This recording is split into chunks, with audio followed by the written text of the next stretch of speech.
Hello प्यारे विद्यार्थियों, स्वागत करता हूं आप सभी का सीयूईटी कॉन्सेप्ट पर।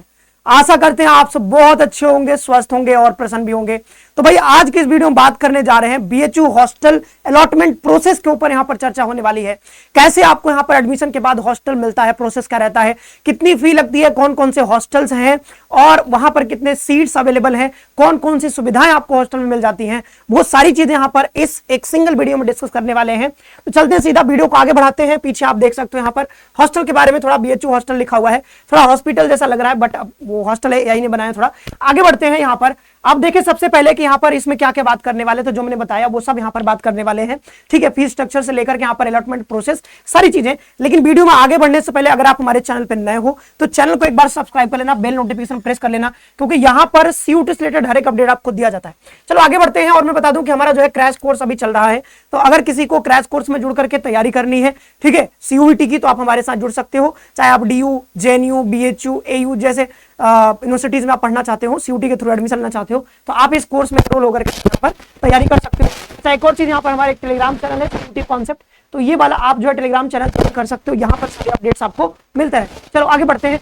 अब यहाँ पर एलिजिबिलिटी क्या है, सबसे पहले ये जान लो। फुल टाइम कोर्स में यहाँ पर एडमिशन लेना पड़ेगा, जैसे पूरा is admitted to full time degree. ठीक है, इन सब कोर्सेज में अगर आप यहाँ पर इनरोल्ड हो, यहाँ पर कह रहे हैं कि not enrolled in a part time course, मतलब पार्ट टाइम कोर्स में हो तो आपको हॉस्टल नहीं मिलेगा, आपको फुल टाइम कोर्स में यहाँ पर इनरोल होना पड़ेगा। बाद बाकी और भी सारी चीजें आप वो चाहो तो पढ़ सकते हो, तमाम चीजें हैं। मेन बात यह है कि आपको यहाँ पर एडमिशन लेना जरूरी है, वो भी फुल टाइम कोर्स में। एक और चीज यहाँ पर इंपॉर्टेंट है कि हर parents are not residing with in 8 kilometre from the university campus. ठीक है, कहने का मतलब यह है कि अगर ये हमारी यूनिवर्सिटी है, ये है बनारस हिंदू यूनिवर्सिटी, तो अगर ये 8 किलोमीटर के दायरे में आप हो, ठीक है, 8 किलोमीटर रेडियस में ये जो पूरा एक सर्कल बनेगा, तो इस सर्कल में अगर आपका घर है 8 किलोमीटर के दायरे में, तो आपको हॉस्टल नहीं मिलेगा। हाँ, इसके बाहर हो तो हॉस्टल मिलेगा, मतलब एलिजिबल हो आप। ठीक है, मतलब कहने का ये मतलब बहुत पास हो चुके तो आप घर पे रह सकते हो, तो ये मैं हॉस्टल क्या, ठीक है, तो वो बात है।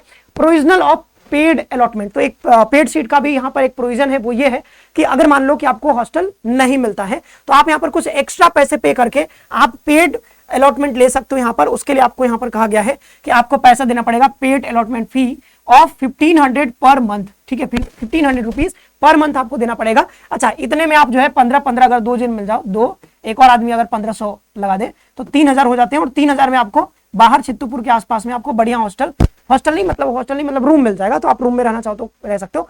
तो यहाँ पर ऐसा नहीं है कि आप यहाँ पर अगर हॉस्टल ले लोगे 1500 दे करके पर मंथ, कम तो होता नहीं है। ठीक है, बाहर में 2 लोग रहोगे तो आपको अलग से एक मतलब रूम ही मिल जाएगा। ठीक है, तो देख लेना। वैसे यहाँ पर 5% यहाँ पर मैक्सिमम हो सकता है total number of hostel seats allotted for a course. Suppose करो कि यहाँ पर मान लो कि 120 सीट या अलॉट किए जाते हैं, तो उसका मैक्सिमम 5%। ठीक है, तो इसका 5% निकालोगे और 5% जो है वो अलॉट किया जा सकता है पेड अलॉटमेंट के तहत। ठीक है, 5% सीट्स, तो जितने सीट्स होंगे उस कोर्स में तो 5% से ज्यादा नहीं किए जाएंगे। तो ये पेड सीट का है। ठीक है, आप इसमें इनरोल हो सकते हो। बहुत कम ही बच्चे हॉस्टल लेते हैं क्योंकि फीस की ज्यादा है, 1500 है पर मंथ, तो कोई दिक्कत है नहीं, बाहर बच्चे ले लेते हैं। ठीक है, आगे बढ़ते हैं रिजर्वेशन का। तो रिजर्वेशन यहाँ पर ST दिव्यांग को यहाँ पर रिजर्वेशन दिया गया है, ओबीसीज को और EWS को यहाँ पर कोई रिजर्वेशन, हॉस्टल में कोई रिजर्वेशन नहीं है। ठीक है, आगे बढ़ते हैं। अब बात कर लेते हैं यहाँ पर अलॉटमेंट रूल्स की। तो यहाँ पर रूल्स बहुत सारी चीजें यहाँ पर कही जा रही है। एक जो मेन रूल वो है कि एक जो पीछे बताया था कि 8 किलोमीटर के दायरे में आपका घर नहीं होना चाहिए, कैंपस से 8 किलोमीटर के दायरे में आपका घर नहीं होना चाहिए। दूसरा ये है कि जो आप सीयूटी में नंबर लेकर के आओगे, ठीक है, सीयूटी में जितने भी मार्क्स लेकर के आओगे उसको ये 80% का वेटेज देते हैं, और डिस्टेंस यानी कि बीएचयू से जितने दूरी पे आपका घर है उसको ये 20% का वेटेज देते हैं। तो टोटल में आकर के 100% हो गया। ठीक है, बात समझ में आ रही है कि आपका सीयूटी का जो नंबर है, मतलब सीयूटी में आप जितना मार्क्स गेन करोगे उसको 80% वेटेज मिलेगा, और 20% वेटेज मिलेगा आपके डिस्टेंस को, यानी कि आपका यहाँ पर बीएचयू से कितना दूर आपका घर है उस पर, आपका रेजिडेंस जो आपका घर है वो कितना दूर है। सपोज करो कोई तमिलनाडु से बच्चा आता है पढ़ने, यहाँ पर मान लो बीएचयू है, ठीक है, और एक बच्चा तमिलनाडु से आ रहा है, तो उसका घर जाहिर सी बात है बहुत दूर है। ठीक है, या अंडमान निकोबार से कह लो, अंडमान निकोबार तो बहुत दूर हो गया, तो उसको हो सकता है कि मान लो जैसे 100 नंबर का ये है टोटल। ठीक है, 100 नंबर पे आपका कट ऑफ बनना है यहाँ पर हॉस्टल के लिए, तो 100 नंबर में हो सकता है कि कोई अगर तमिलनाडु से आ रहा है तो 20 में, क्योंकि ये 20 आपका डिस्टेंस के लिए 20 का वेटेज है, तो 20 में हो सकता है आपको 18 नंबर मिल जाए। कोई अंडमान निकोबार से तो उसको हो सकता है 20 में 20 नंबर मिल जाए। बात समझ आ रही है। लेकिन आप समझ लो चंदौली से हो, बनारस के बगल में चंदौली, तो चंदौली से तो हो सकता है आपको 10 नंबर ही मिले, 12 नंबर ही मिले, ठीक है। या फिर मान लो यहाँ पर बीएचयू है, आपका घर मान लो कि बाबतपुर में है, ठीक है, तो ये ज्यादा दूर है नहीं यहाँ से, जो भी होगा 20-25 किलोमीटर जो भी है, तो अब ये ज्यादा दूर है नहीं, तो आपको हो सकता है कि 8 नंबर मिले, 10 नंबर मिले। तो ये डिस्टेंस, अब ये कैसे ये होता है इसका कोई हमारे पास कोई यहाँ पर नहीं है, कुछ इन्होंने बताया नहीं है कि हम कैसे, कितने मतलब कितना दूर होगा तो हम उसको 20 नंबर देंगे, कितना दूर होगा तो उसको हम 10 नंबर देंगे, ये इन्होंने कुछ भी मतलब क्लेरिफाई करके यहाँ पर कुछ भी नहीं बताया अपने नोटिफिकेशन में, तो इस पर हम बात नहीं कर रहे, लेकिन हम एक अंदाजा बता रहे हैं आपको कि इस तरीके से होता है, ठीक है। तो ये डिस्टेंस का हो गया। तो 20 नंबर में आपको सपोज करो यहाँ पर 18 नंबर मिल गए, आप मान लो आपका घर बहुत दूर है तमिलनाडु केरला में, तो मान लो 18 नंबर आपको मिल गए। अब सीयूटी में मान लो कि 500 का पूर्णांक होता है जनरली, आप देखोगे तो यहाँ पर जैसे बीए चाहे बीएलएलबी की बात करो तो 500 पे आपका ये बनता है मेरिट। तो 500 में कोई बच्चा अगर 400 नंबर लाया है, 400 नंबर लाया है, तो उसको इस हिसाब से कन्वर्ट कर लिया जाएगा। देखो 80% का मान हो जाएगा 500, मतलब ये समझो कि यहां पर ये कह रहा है कि ये 500 जो है 500 वो 80% का मान है, तो 400 कितने परसेंट का मान होगा, ठीक है। तो उस हिसाब से कन्वर्ट कर लेंगे, मान लो 470 नंबर आ जाता है, ठीक है, से कन्वर्ट कर लेंगे, देख लोगे आप। तो 400 में कितना, मान लो आपको 70 मिल गया, तो 70 और 18 जोड़ लोगे तो कितना हो गया 88 नंबर, इतने में लगभग आपको हॉस्टल मिल जाता है, बहुत आराम से मिल जाएगा। तो ये होता है यहाँ पर 80% आपके मार्क्स को वेटेज मिलेगा सीयूटी में जितने नंबर लेकर के आओगे, और 20% आपका घर जितना दूर है उसको। तो कुल मिला के कहने का ये मतलब है कि आपको सीयूटी में अच्छा स्कोर करना पड़ेगा, क्योंकि डिस्टेंस का जो वेटेज है वो कम है, तो बहुत ज्यादा उसमें अंतर नहीं आएगा। लेकिन आप सीयूटी में कम नंबर लेकर के आओगे तो फिर हॉस्टल मिलना मुश्किल हो जाएगा, ठीक है। भले ही आपका घर बहुत डिस्टेंस पे है, लेकिन अगर कम नंबर रहे तो फिर मुश्किल होता है थोड़ा, ठीक है। तो आपको नंबर ज्यादा लाने हैं, ठीक है, कोशिश करो आप 300 प्लस नंबर लेकर के आओ, ताकि हॉस्टल मिलने के चांसेस रहे। 300 350 मतलब 320-30 ले आओगे तो हॉस्टल तो कोई रोकेगा नहीं, बट 300 प्लस तो लाना ही लाना है। अब देख लो यहाँ पर जैसे ये कहा गया है कि यहाँ पर fee structure of new hostel for ये सेशन 2022-23 के लिए, यहाँ पर न्यू एडमिटेड स्टूडेंट्स के लिए फर्स्ट ईयर में यहाँ पर जो है ऑड सेमेस्टर के लिए जो फी है वो टोटल इतना है। ऑड सेमेस्टर मतलब मान लो फर्स्ट सेमेस्टर में जाओगे तो इतना फी देने को मिलेगा, इतना मतलब लिया जाएगा फी, और फिर यहाँ पर फी इवन सेमेस्टर में मतलब सेकंड फोर्थ सेमेस्टर में आपको इतना फी देना पड़ेगा। फी यहाँ पर देख सकते हो, इधर भी यहाँ पर फी है, यहाँ भी फी है, ठीक है। अच्छा, क्वेश्चन मनी यहाँ पर जमा नहीं करवाया जा रहा है यहाँ पर, क्योंकि ये सेकंड ईयर के लिए है, ठीक है। तो सेकंड ईयर में कोई यहाँ पर क्वेश्चन मनी आपसे जमा नहीं करवाया जाएगा। हाँ, फर्स्ट ईयर में देखोगे तो फर्स्ट ईयर में जब पहली बार आप एडमिशन लोगे तो पहले सेमेस्टर में आपको यहाँ पर ये क्वेश्चन मनी देखो 1000 मेस क्वेश्चन मनी और फैन क्वेश्चन मनी, ये 2000 रुपए आपसे एक्स्ट्रा लिए जाते हैं क्वेश्चन मनी के नाम पे, तो ये जो है बाद में आपको वापस मिल जाता है।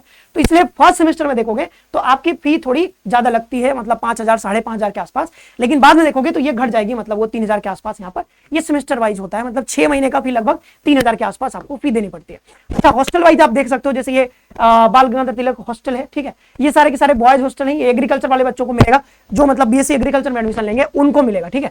टोटल सीट्स देख सकते हो यहाँ पर, नंबर ऑफ रूम्स यहाँ पर है, नंबर ऑफ रूम्स 198 है। अब एक रूम में 2 लोग जनरली रहते हैं, तो यहाँ पर 396 की कैपेसिटी है, मतलब 396 बच्चे यहाँ पर रह सकते हैं, ठीक है। कॉमन रूम 1 है, तो ये सब पढ़ सकते हो। यहाँ पर फी है 4875 रुपए। और ये जो एग्रीकल्चर में यहाँ पर देख सकते हो दूसरा हॉस्टल है, जिसमें 120 रूम है, तो 244 बच्चे इसमें रह सकते हैं, ठीक है। जनरली जो बॉयज हॉस्टल देखोगे तो डबल ऑक्यूपेंसी वाला होता है, एक रूम मतलब 2 लोग उसमें रहते हैं। अब देखो जैसे बिरला ए हॉस्टल है तो आर्ट्स वालों को मिलता है बिरला हॉस्टल, फिर लाल बहादुर शास्त्री हॉस्टल ये भी आर्ट्स वाले को मिलता है। और यहाँ पर जो है ये एलबीएस जो है ना, एलबीएस इसी में आपके जो रजनी सर, आप जानते हो रजनी सर को, तो इसी में रहते थे, ठीक है। यहाँ पर देखो IN गुंटूर हॉस्टल है, तो ये कॉमर्स वाले बच्चों के लिए। ये बिरला क्या नाम है, ये कमच्छा वाला है, ठीक है। तो वो ये दूसरे मतलब कमच्छा में एक और ब्रांच है इसका, वहां पे जो एडमिशन लेते हैं साउथ कैंपस है, तो उनके लिए हॉस्टल है, ठीक है। फिर यहाँ पर देखें हम आगे, ये पढ़ा नहीं जा रहा है, क्या नाम है, धर्मंतरी हॉस्टल है, ठीक है। तो ये IMS वाले बच्चों के लिए है, ठीक है। IMS BHU का नाम सुना होगा आपने, ठीक है। आगे बढ़ते हैं, तो ये सब बॉयज हॉस्टल है। मैं जैसे कोर्स का बता दे रहा हूँ, जैसे यहाँ पर देखोगे कि जैसे ये AND हॉस्टल है, तो ये सोशल साइंस वाले बच्चों को, मतलब BA में जब आप एडमिशन लोगे तो आपको ये हॉस्टल मिलेगा, और मुझे भी यही हॉस्टल मिला था, ठीक है। फिर ये मूना देवी हॉस्टल भी सोशल साइंस वाले बच्चों को ही मिलता है। और भी बहुत सारे हॉस्टल्स हैं, यहाँ पर देख सकते हो बहुत सारे हॉस्टल्स हैं। राजा राम मोहन रॉय हॉस्टल है, ये भी बगल में ही है AND हॉस्टल के, सब सोशल साइंस वाले बच्चों को मिलता है। और भी बहुत सारे हॉस्टल्स हैं साइंस वालों को लिए, ये सब मिलता है, ठीक है। ये बाबा हॉस्टल, ब्रोचा हॉस्टल, ठीक है, ये सब साइंस वाले बच्चों को लिए, ठीक है। तो ये सब आप हॉस्टल का नाम आपने देख लिया, फी और ये सब सीट्स आप खुद से देख सकते हो। आगे बढ़ते हैं, अब यहाँ पर देखते हैं हॉस्टल फॉर गर्ल्स। तो गर्ल्स के लिए बहुत सारे हॉस्टल्स हैं, जैसे रानी लक्ष्मीबाई हॉस्टल है, ठीक है, और भारतेंदु हरिश्चंद्र हॉस्टल है। ये आर्ट्स वालों के लिए, एग्रीकल्चर के लिए रानी लक्ष्मीबाई हॉस्टल है। बहुत सारे नाम है भाई, कस्तूरबा गर्ल्स हॉस्टल है, लेडी डॉक्टर हॉस्टल के बारे में बताएं। ये सब थोड़ा सा बताया, बहुत ज्यादा तो नहीं बताया। हॉस्टल में रहते थे और मैं LBS, हाँ मैंने बताया सर यहाँ पे, ये एलबीएस हॉस्टल है। एलबीएस में मैं रहता था, रूम नंबर 415, जो कि अब हो गया 215। और ये एएनडी हॉस्टल है, रूम नंबर 67 था, फर्स्ट फ्लोर पे, फर्स्ट ईयर में तो रहा था। आपको अगर कोई भी समस्या होगा ना, बीएचयू में एडमिशन लेना चाहते हो, किसी भी कोर्स में किसी भी प्रकार की समस्या होगी, बस सीयूटी कॉन्सेप्ट को फॉलो करना, हर समस्या का सोल्यूशन आपको यहाँ पर दी जाएगी, है ना सर? यस सर, बिल्कुल। मैम का वीडियो गया ड्रेस कोड वाला, ये लोग माहौल बना दिए। हाँ, देखा कि नहीं? हाँ, ठीक है। चलो, तो यहाँ पर ये एएनडी हॉस्टल है, और आपका जो आपने मैम का देखा होगा वीडियो, तो वो रहती थी मतलब एमएमबी के कौन सा हॉस्टल है सर? कृति कुंज, कहीं पे होगा, अभी दिख जाएगा आपको, गार्गी है। ये तो मेन कैंपस का है ना, ये सब मेन कैंपस का है। एमएमबी का, अच्छा, इसमें एमएमबी का नहीं है, एक सेकंड, इसमें एमएमबी का नहीं है, ठीक है। 5 है एमएमबी में कीर्ति कुंज, पता नहीं क्या क्या कुंज, ऐसे कुंज के नाम से सब है। प्रज्ञा कुंज। तो कीर्ति कुंज में आपकी मैम रहती थी, जो वीडियो आपने देखा होगा मैम का, अभी जो रिसेंट वीडियो गई है ड्रेस कोड के ऊपर। तो ये सब हॉस्टल से गर्ल्स के लिए हैं। आप सीट्स देख सकते हो यहाँ पर। अब देखो यहाँ पर 73 है, तो डबल ऑक्यूपेंसी वाला होता है, ठीक है। सबके सब डबल ऑक्यूपेंसी वाला ही है, तो और कुछ तो यहाँ पर सिंगल दिख रहा है हमको, ठीक है। अच्छा, ये कॉमन रूम के बारे में है। तो जनरली क्या होता है, एक रूम में 2 लोग रहते हैं, एक रूम में 2 लोग रहते हैं। आप देख ही सकते हो, 62 है तो उसका लगभग 2 गुना यहाँ पे आपको देखने को मिलेगा। 92 है तो इसमें तो कम ही लोग रह रहे हैं, ठीक है। आईएमएस में कम लोग रह रहे हैं, मतलब 92 रूम है और उसमें 122 लोग ही हैं। तो हो सकता है कुछ में 2-2 लोग रहते हो, कुछ में सिंगल लोग भी रहते हो, ठीक है। तो वैसा कुछ है यहाँ पर, जनरली 2 लोग रहते हैं। तो ये सब यहाँ पर हॉस्टल के नाम है। और कुछ इंटरनेशनल बच्चों के लिए भी, मतलब जो बाहर से आ रहे हैं, तो इंटरनेशनल हॉस्टल्स भी हैं यहाँ पे, तो वो यहाँ पे लिखा गया है। तो इसमें सीट्स आप देख सकते हो, ठीक है। इसकी फी ज्यादा होती है क्योंकि इंटरनेशनल बाहर से बच्चे आते हैं, तो उनकी फी डॉलर वॉलर आता है ना बाहर से, तो देख सकते हो। अब देख लो यहाँ पर कि हॉस्टल में आपको क्या क्या सुविधा मिल जाता है, लास्ट है तो जल्दी से देख लो। यहाँ पर देखो बहुत सारी चीजें आपको मिल जाती है, मतलब दुनिया भर की सारी चीजें यहाँ पर आपको हॉस्टल में लगभग अवेलेबल हो जाती है। वाईफाई 24/7 मिलेगा आपको, ठीक है। इलेक्ट्रिसिटी, बिजली, सिक्योरिटी, सब कुछ रहता है भाई, ठीक है। और बेड्स, आपको बेड्स तो नहीं मिलते, मतलब बेड मिल जाता है। बेड के ऊपर आपको बिछौना जो होता है, मतलब आपको जो बिछाना होता है, ओढ़ना होता है, वो सब आप खुद लेकर के आते हो, ठीक है। वो आपको यहाँ पर नहीं मिलता है। हाँ, बेड मिल जाता है, टेबल्स भी मिल जाते हैं आपको, चेयर्स मिल जाते हैं आपको, फैंस मिल जाते हैं, वो सब कुछ आपको रहेगा, ठीक है। और प्रॉपर मतलब खाना वाना भी बढ़िया मिल जाता है। बीएचयू के हॉस्टल की एक खास बात है कि यहाँ का खाना खा लो आप और फिर कहीं और चले जाओ, आप कहीं और खाना खाओ, तो आपको क्लियर डिफरेंस पता चल जाएगा। बाद में आपकी, मान लो कि आप यहाँ से यूजी करते हो, ठीक है, तो यूजी में आप खाना खाओगे बढ़िया से, फिर आप किसी और जगह जाओगे, वहां का खाना खाओगे, तो आपको क्लियर डिफरेंस नजर आएगा। जनरली जो भी यूनिवर्सिटीज हैं भारत में, सबसे बढ़िया आपको, मतलब वन ऑफ द बेस्ट आपको खाना यहाँ पे मिल जाता है। हम नहीं कहने कि सबसे बेस्ट है, बट हाँ, बढ़िया खाना आपको मिल जाता है। डिसेंट साफ सफाई भी ठीक ठाक रहता है, हॉस्टल भी बढ़िया से साफ सफाई बीच बीच में होता रहता है। वाटर कूलर लगे होते हैं, शावर लगे होते हैं, और मतलब वो गीजर्स भी लगे होते हैं, तो ठंड में आप बढ़िया से नहा सकते हो, कोई समस्या नहीं। सारे हॉस्टल में शायद गीजर ना होंगे, बट एएनडी में था, मतलब मैं जहाँ रहता था वहां था, ठीक है। अब कितने बच्चों को हॉस्टल मिलता है, तो लगभग आप देखो कि अगर मान लो 1000 बच्चों का एडमिशन होता है, 1000 बच्चों का एडमिशन होता है, तो लगभग आप देखोगे 150, मतलब 150 के आसपास 100, 150, 200 बच्चों को हॉस्टल यहाँ पे मिल जाता है। आर्ट्स वाले में थोड़े हॉस्टल्स ज्यादा हैं, तो वहां पर जो बीए आर्ट्स वाले कोर्सेज है उसमें थोड़े ज्यादा बच्चों को सीट्स में मतलब है, तो उनको मिल जाता है। और ऑलमोस्ट जितने गर्ल्स हैं उनको भी लगभग हॉस्टल मिल जाता है। और एमएमयू अगर आप गर्ल हो, आप एमएमयू में एडमिशन लेते हो, तो वहां पर भी मैक्सिमम बच्चों को यहाँ पर हॉस्टल मिल जाता है, ठीक है। तो हॉस्टल की कमी नहीं है, क्योंकि दुनिया के बोल रहे, मतलब एशिया की सबसे बड़ी रेजिडेंशियल यूनिवर्सिटी है, तो यहाँ पर हॉस्टल्स काफी हैं, तो काफी मतलब बच्चों को मिल जाता है, ठीक है। हाँ, बॉयज जो है उनको कई बार नहीं मिल पाता है, क्योंकि बॉयज की सीट्स तो ज्यादा हैं बॉयज के लिए मेन कैंपस में, बट उस हिसाब से हॉस्टल्स नहीं है। तो मान लो 100 बच्चों का एडमिशन होता है, तो लगभग 20 बच्चों को हॉस्टल मिलेगा। बाद बाकी बॉयज में हम बता रहे हैं, तो उनको मतलब 70-80 बच्चों को बाहर ही रहना पड़ेगा। तो आसपास जैसे चित्तूपुर है, लंका है, ठीक है, हैदराबाद गेट है, तो उसके आसपास बच्चे लेकर के रहते हैं। सीर गेट है, तो वहां पर आप रह सकते हो। 40 हॉस्टल नहीं मिला, अरे कोई बात नहीं है, नहीं मिला तो कोई समस्या नहीं है।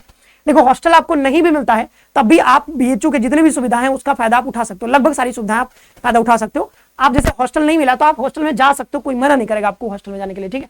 हॉस्टल में जा सकते हो, वहां पे खाना खा सकते हो, कोई समस्या नहीं है, आप अलग से पे कर सकते हो, ठीक है। पर डाइट आप जैसे 50-55 रुपए जो भी होता होगा, तो वो यहाँ पर मेरे टाइम के साथ 50 रुपए था, तो अभी बढ़ गया होगा 55 रुपए, 60 रुपए जो भी होगा, तो आप वो देकर के खा सकते हो। सुबह शाम दोनों टाइम जाके खा सकते हो। और कैंटीन भी होते तो कैंटीन में भी खा सकते हो, कोई समस्या नहीं। फिर यहाँ पर हॉस्टल नहीं मिला, कोई समस्या नहीं है, जैसा बता ही दिया कि आप हॉस्टल में जा सकते हो, घूम सकते हो, खाना खा सकते हो। आप लाइब्रेरी का एक्सेस आपको रहेगा ही, तो सेंट्रल लाइब्रेरी, साइबर लाइब्रेरी, हर जगह आप जा सकते हो, कैंपस में आप घूम सकते हो, कोई समस्या नहीं होता, ठीक है। तो आप बाहर भी रह सकते हो, और बाहर भी लगभग उतना ही खर्चा आएगा। अगर मान लो खुद से आप बनाते हो, मान लो आप चित्तूपुर में आपने रूम लिया, तो लगभग 3000 में आपको रूम मिल जाएगा, और 2 लोग आप रह सकते हो, तो 1500 रुपए आपको पर पर्सन लगेगा, ठीक है। तो 1 महीने का 1500 आपको रूम में चला गया।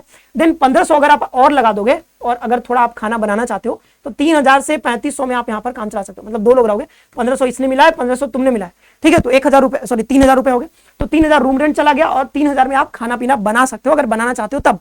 नहीं बनाओगे तो आप बाहर जैसे हॉस्टल में जाते हो खाने, तो लगभग 3500 रुपए आपको चले जाएंगे पर मंथ खाने में और 1500 इधर, तो 5000, ठीक है। तो आप अगर बनाओगे तो 4000 में भी आप रह सकते हो, लेकिन अगर आप मान लो कि नहीं बनाते हो, आप बाहर खाना चाहते हो, तो 5 से 6000 आपको खर्च पड़ेंगे। और हॉस्टल में जो रहते हैं उनको भी लगभग इतना ही 5000 के आसपास पड़ जाता है, ठीक है। तो ये पूरा रहा, मतलब हॉस्टल अलॉटमेंट कैसे होगा, सारी चीजें यहाँ पर हमने आपको बता दिया, क्राइटेरिया भी आपको बता दिया, प्रोसेस भी आपको समझा दिया। हाँ, थोड़ा सा प्रोसेस बच गया था। प्रोसेस क्या था वो मैं भूल गया थोड़ा। प्रोसेस ये रहता है कि जब आपका एडमिशन यहाँ पे हो जाएगा तो लगभग 1 महीने के आसपास देखोगे, विद इन 1 मंथ, कि एक हॉस्टल अलॉटमेंट का लिस्ट जारी होगा और वो हर जगह मतलब पता चल जाता है, ग्रुप्स में आ जाते हैं। और जो आपका ये आपका जो डिपार्टमेंट होता है, जो आपका फैकल्टी होता है, फैकल्टी में आपको एक वहां पे पेपर चिपका दिया जाता है कि भाई हॉस्टल अलॉटमेंट लिस्ट आ चुकी है। तो उसमें जाके देखते हो आप, आपका अगर नाम आया है तो आपको बस इतना करना होता है, कुछ डॉक्यूमेंट्स उसमें साथ में लिखे होते हैं कि ये डॉक्यूमेंट्स आपको चाहिए। वो सारे डॉक्यूमेंट्स लेकर के आप जाते हो अपने जो हॉस्टल आपको अलॉटमेंट हुआ है उस हॉस्टल में जाते हो, वहां के वार्डन से आप मिलते हो और फिर अलॉटमेंट हो जाता है। जो भी फी आपको देना होता है वो फी आपको ऑनलाइन ही सबमिट करना होता है, तो वो ऑनलाइन हो जाता है और फिर कोई समस्या नहीं होती है, तुरंत आप हॉस्टल ले सकते हो। बस ये है कि जब आप फॉर्म भरोगे, मतलब जब काउंसलिंग करवाओगे, क्योंकि फॉर्म तो भरना ही पड़ेगा, काउंसलिंग करवाना पड़ेगा, तो जब काउंसलिंग करवाओगे तो उसमें चुनने को आता है कि आप हॉस्टल चाहते हो, तो वहां पर आपको यस टिक करना होगा। और फिर सारी चीजें अगर रही कि आपका घर आप 8 किलोमीटर के दायरे में नहीं है और आप जो है बढ़िया नंबर लेकर के आए हो, तो फिर आपको कोई चीज रोकेगा नहीं, आपको हॉस्टल मिल जाएगा, ठीक है। तो ये इतना रहा आज के सेशन में, इतना ही रखते हैं, ठीक है। और क्रैश कोर्स में आप जुड़ सकते हो। धन्यवाद सभी को, खुश रहो, पढ़ते रहो और अपना ख्याल रखो।